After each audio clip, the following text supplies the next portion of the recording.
Perfecto, vamos a arrancar con nuestra primera entrevista. Quiero darle la bienvenida a este espacio y agradecerle por siempre acompañarnos cuando necesitamos analizar estos temas coyunturales. A Pedro Donoso, quien está ya conectado con nosotros de manera telemática. Él es licenciado en Derecho y también en Ciencias Políticas. Hace, realmente casi 45 minutos ya conocimos que el Consejo de Administración Legislativa dispuso el envío a la Corte Constitucional del pedido de juicio político en contra del presidente de la República. El organismo consideró que la solicitud sí cumple con todos los requisitos constitucionales y legales. Ahora sí, Pedro, desde su perspectiva, bienvenido a este espacio. ¿Cómo ve esta calificación que de alguna manera sí se esperaba que tenga los votos necesarios para que pase el pedido de juicio político a la Corte? Hola, Carla, buenas tardes. Gracias por la invitación. Creo que un hecho político nunca puede ser, analizado solamente en el presente. Tiene que ser analizado en el antes, en el durante y en el después. Yo concuerdo con usted, era de esperarse. La Comisión Técnica de la Asamblea recomendaba finalmente la aprobación del juicio político, la oposición tenía los votos. Es decir, yo no creo que hay ninguna sorpresa. La sorpresa de una u otra manera empieza o podría venirse a futuro, ¿no es cierto? Para mí, dos eventos fundamentales, que es la calificación o la no calificación o el no informe favorable de la Corte Constitucional, ¿no es cierto? Es como el gran escollo que podría encontrar la oposición a la calificación del juicio político. Y el segundo es, el proceso de juicio político ya en la Asamblea Nacional, ¿no es cierto?, en la Comisión de Fiscalización, y el lograr los 92 votos, para la censura. Una cosa es llamar a juicio político al presidente de la República, otra cosa es tener los votos para censurar, son cosas distintas. Y yo creo que, y por eso le decía yo que un hecho político hay que analizarlo en el antes, en el durante y en el después, creo que los eventos desastrosos de este fin de semana cambian el contexto, ¿no? Yo creo que finalmente, el gobierno podría tener una operación política interesante al incluir, por ejemplo, asambleístas provinciales, ¿no es cierto?, con más presencia política para que ellos puedan recuperar finalmente su capital político, para que puedan, estar en territorio, ayudando, ¿no es cierto?, a las zonas afectadas por el terremoto, y eso le puede dar, una nueva configuración al gobierno frente a este juicio político. Sin duda, concuerdo con usted en este aspecto, porque de alguna manera, no sé cómo lo ha visto usted, pero para mí el manejo de la crisis que ha vivido en estos momentos el gobierno, la crisis institucional, de alguna forma ha sido bastante ambigua. Por ejemplo, pudimos escuchar en un medio de comunicación como el secretario de Seguridad hablaba de que el presidente no conocía nada sobre cierto informe, en otro medio de comunicación que sí conocía sobre el archivo del informe. Luego, por ejemplo, hoy pudimos escuchar a Henry Cucalón en algunos medios de comunicación hablar nuevamente sobre la muerte cruzada. Entonces, de alguna manera, creo que el manejo comunicacional en estos momentos de la crisis que está viviendo el gobierno va a ser clave también para poder enfrentar lo que se viene en el juicio político. Totalmente de acuerdo, y yo sí creo que hay que decirlo con todas sus letras. Una cosa es el gobierno antes del ministro Cucalón y otra es después del ministro Cucalón. Y yo creo que hay que reconocer, por ejemplo, que el manejo de la crisis, del desastre natural, del terremoto, fue, bastante bien lograda. Una comunicación oportuna, ¿no es cierto?, una comunicación fluida, es decir, veías a los ministerios, a la Secretaría, de Riesgo, activada en comunicar cuáles habían sido de una u otra manera los daños, un presidente en territorio, ¿no es cierto?, y ya un presidente, mucho más activado, ¿no es cierto?, un presidente ya hablando en presente. Habrá que ver cómo se cristalizan, ¿no es cierto?, esos pronunciamientos, pero yo creo que la administración de esa crisis, yo creo que estuvo muy bien lograda, y yo creo que hay un manejo político, una operación política de parte del ministro del gobierno en ese sentido. Pedro, quisiera también conocer su perspectiva. Ahora que, se va a enviar a la Corte, habrá que ver si la Corte da paso o no, pero vamos a poner el escenario en el que la Corte podría aprobar el juicio político. ¿Cómo ve usted de alguna manera estas consecuencias del juicio político para la gobernabilidad de nuestro país? Tomando en cuenta que el presidente va a cumplir su segundo año ya en 2 meses prácticamente, en el mes de mayo, y de alguna manera ha sido un año bastante difícil también, creo yo, para el presidente, para sus asesores y para todo su equipo de trabajo, frente a todas estos anuncios, estos audios, estas noticias que podrían de alguna forma salpicar de posible corrupción a su gobierno, porque obviamente están ahorita en investigaciones.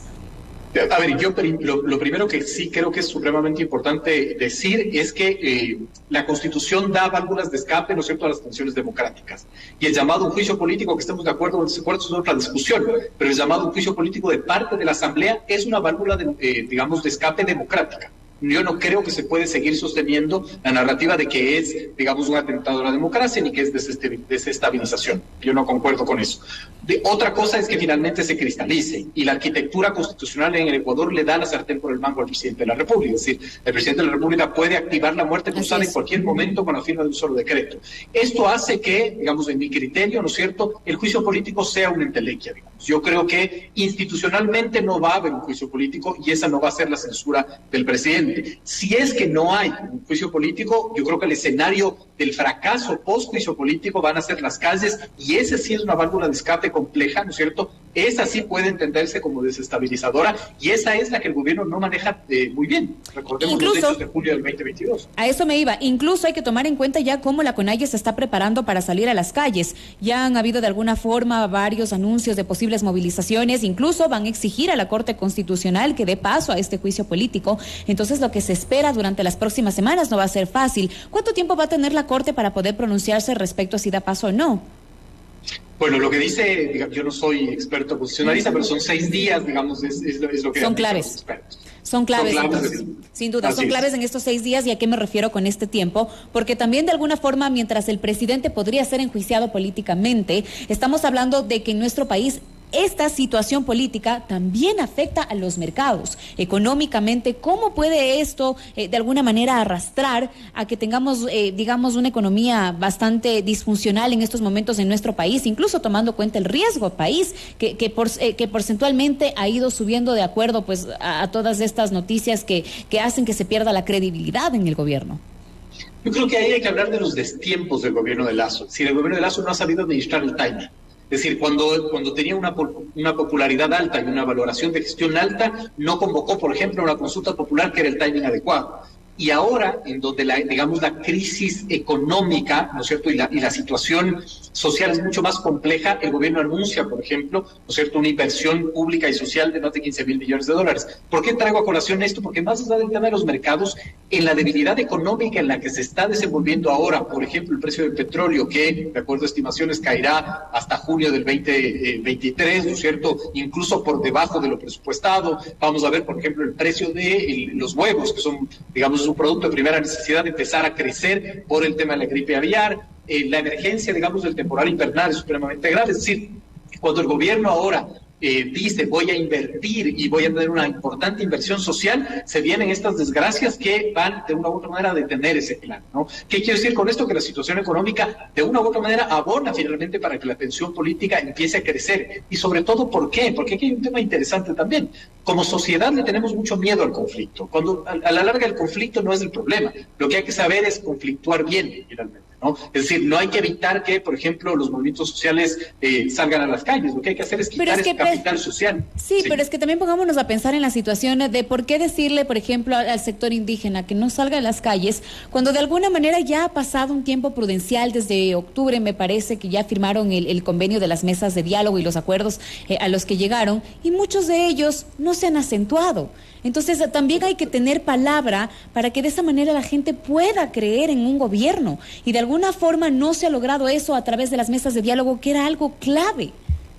Totalmente de acuerdo, pero además no solo eso, es decir, a la movilización social hay que quitarle capital social y capital argumental. Entonces, cuando, por ejemplo, una de las razones es que no se cumplieron los acuerdos, o por ejemplo, cuando vemos los indicadores sociales, ¿no es cierto?, una nueva diáspora migratoria importantísima, incluso en pequeñeces como los servicios públicos deficientes, ¿no es cierto?, la entrega de pasaportes. Es decir, cuando la movilización social tiene razón y tiene capital ciudadano y social, tiene argumentos. Entonces, yo creo que ahí, digamos, un golpe de efecto, una medida de shock podría funcionar para permitir que finalmente haya movilización, pero hacer que esa movilización no tenga tanto efecto, digamos, en el resto de la colectividad y de la ciudadanía.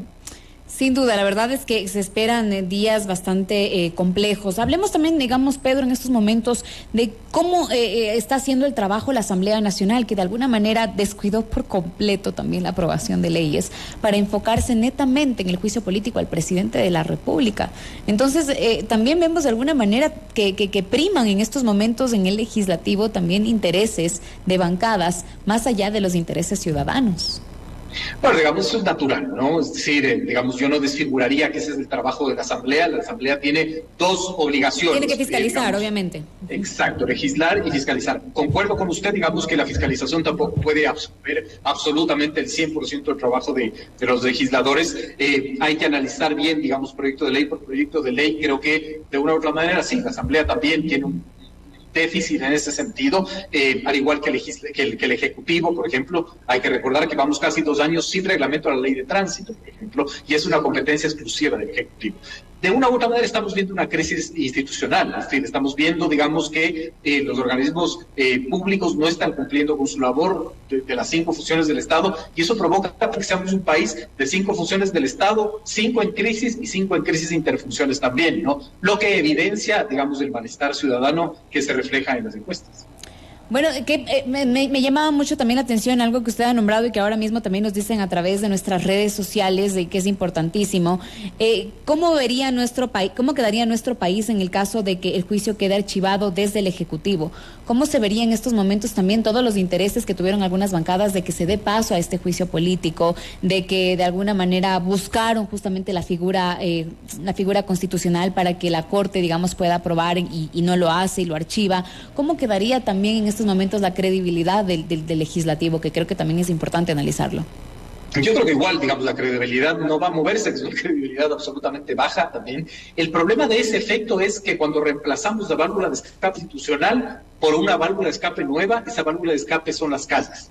Digamos, es decir, es como medianamente automático, ¿no es cierto? Tú tienes una tensión social que provoca conflictos, tienes que tener una válvula de escape que, digamos, permita que se desfogue finalmente esa tensión. Si no es la institucional, es decir, si no es lo que marca la Constitución y las leyes, son las calles. Entonces, de una u otra manera, más que hablar de la credibilidad del legislativo, ¿no es cierto?, si hay que regresar a ver a cómo quedaría, digamos, la tensión movimientos sociales gobierno. Yo creo que ahí está la clave, con nuevas autoridades seccionales, es decir, hay nuevos elementos, digamos, necesarios para analizar también.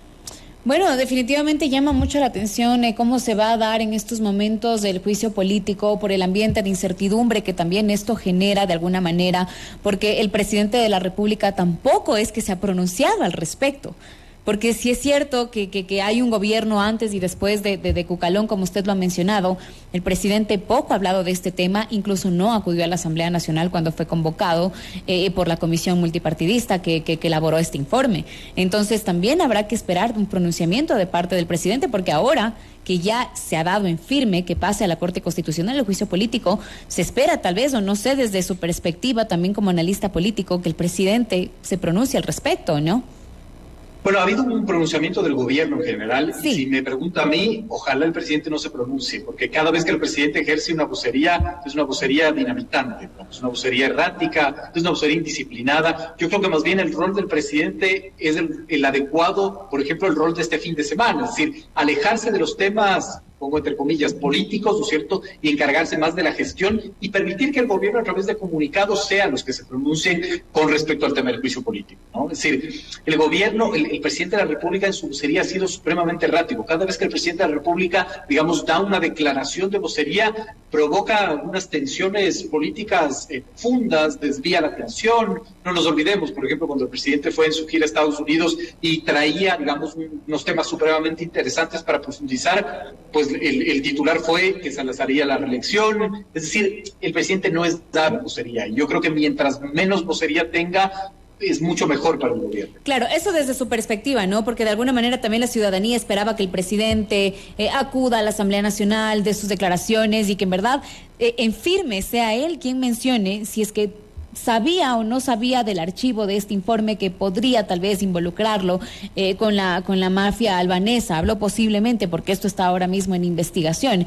Entonces, justamente creo que parte del meollo de esto es que el presidente pueda aclarar aquellas dudas que se dio justamente en el principio de su gobierno. Entonces, usted dice que no sería como lo más oportuno que él se pueda pronunciar, pero de cierta manera, entonces, ¿cómo manejar la falta de información que tenemos los ciudadanos? Me explico frente a este tema. Queremos conocer si nuestro mandatario definitivamente estuvo involucrado o no, porque, insisto en este tema, las autoridades han sido bastante ambiguas en decir si sabía, no sabía. ¿Qué va a pasar? Es súper importante lo que usted plantea, digamos, y hay que separar dos cosas. Una cosa es la falta de información y otra cosa es la vocería del presidente de la República como vocero principal. Es decir, yo creo que, y concuerdo totalmente con usted, ¿no es cierto?, el gobierno debería transparentar la información y ser lo más abierto posible para plantear sus argumentos, ¿no es cierto?, que desmientan o que desmitifiquen, ¿no es cierto?, este mito de que el presidente está o ha estado relacionado con un tema de corrupción, etcétera. Pero eso lo puede hacer el gobierno en general, incluso con comunicados o incluso finalmente con una entrevista con el presidente, pero bien cuidada, ¿cierto? Sí. Eso es una cosa. Otra cosa es, digamos, los disparos que hace el presidente de la República en declaraciones que muchas veces, digamos, perjudican mucho más la gestión de la comunicación del Ejecutivo, ¿no?